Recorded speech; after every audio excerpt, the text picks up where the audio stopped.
कालची जी आम्ही विधान भवनमध्ये मंत्र्यांच्या समवेत जी बैठक झाली त्याचं काही समाधान आम्हाला वाटलं नाही आणि म्हणून आम्ही हे आंदोलन पुढे कसं चालू ठेवायचं आणि आमच्या मागण्या सरकारला कशा मान्य करायला भाग पाडायचं याच्याबद्दल आताच आमची जिल्हा कमिटीची विस्तारित बैठक झाली आणि त्या बैठकीमध्ये आम्ही असं ठरवलं आहे की काही मंत्र्यांनी आम्हाला सांगितलं होतं की 2-3 दिवस ह्या अधिवेशनचे सोडा, त्याच्यानंतर आम्हाला वेळ मिळाला की आम्ही तुमच्याशी संवाद साधू आणि त्याच्यानंतर निर्णय करू।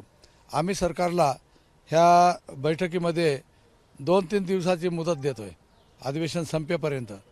त्याच्यानंतर हे आंदोलन आम्ही जे काही सूचना आमच्या कार्यकर्त्याकडून आल्या त्या सूचनांप्रमाणे एकतर आम्ही हे आंदोलन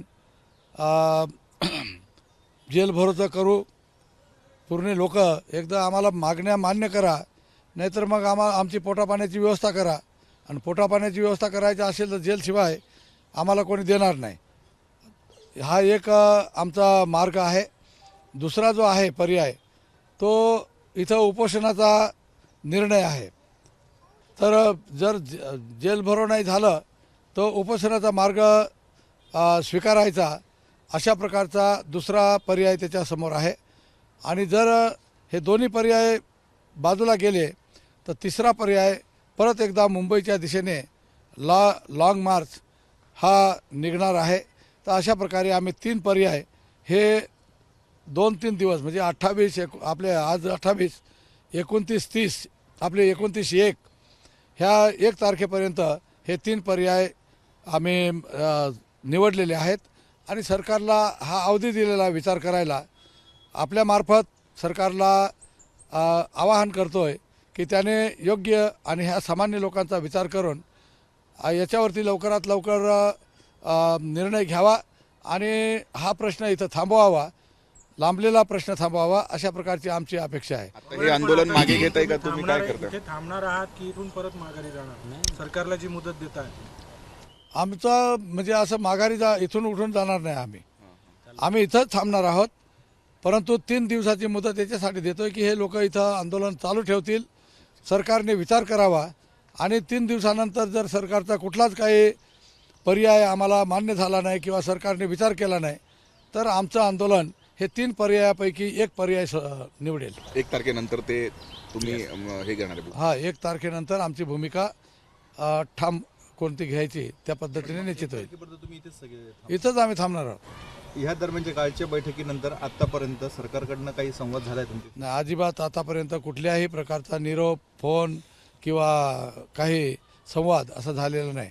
आणखीन एक गावी साहेब, या सगळ्या परिसरामध्ये काही हायस्कूल आहेत, तिथे 12वीचे एक्झाम चालू आहेत, काही विद्यार्थ्यांना त्रास होतो त्या गोष्टींचा, त्यामुळे हा रस्ता सोडून काही कुठे मैदानावरती वगैरे जाऊन तुम्ही आंदोलन करायची काही भूमिका घेतली आहे का? नाही, आम्ही आताच ACP साहेब इथं आले होते, त्यांच्याशी पण चर्चा केली। ते म्हणायचे इथं काही लोक चौफुल्यांवरती जाऊन बसले।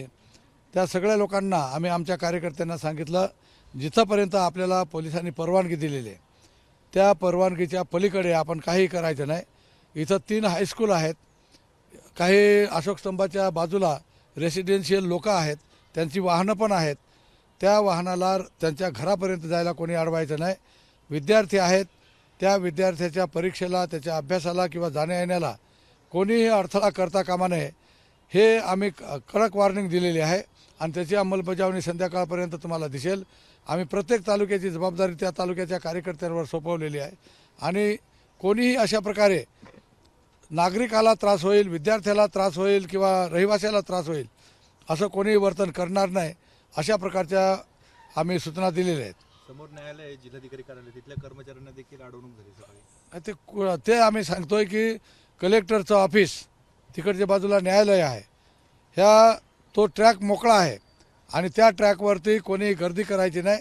तिथले जे काही अधिकारी, कर्मचारी, न्यायालयाचे म्हणजे न्यायाधीश, ह्या लोकांना आपल्या आंदोलनाचा कुठलाही त्रास होणार नाही, त्यांना सहानुभूती आपल्याबद्दल राहायला पाहिजे अशा प्रकारची भूमिका आपण घेऊन कोणालाही नागरिकाला त्रास होणार नाही याची जबाबदारी आमच्या प्रमुख कार्यकर्त्यांवर टाकलेली आहे। एबीपी माझा, उघडा डोळे बघा नीट.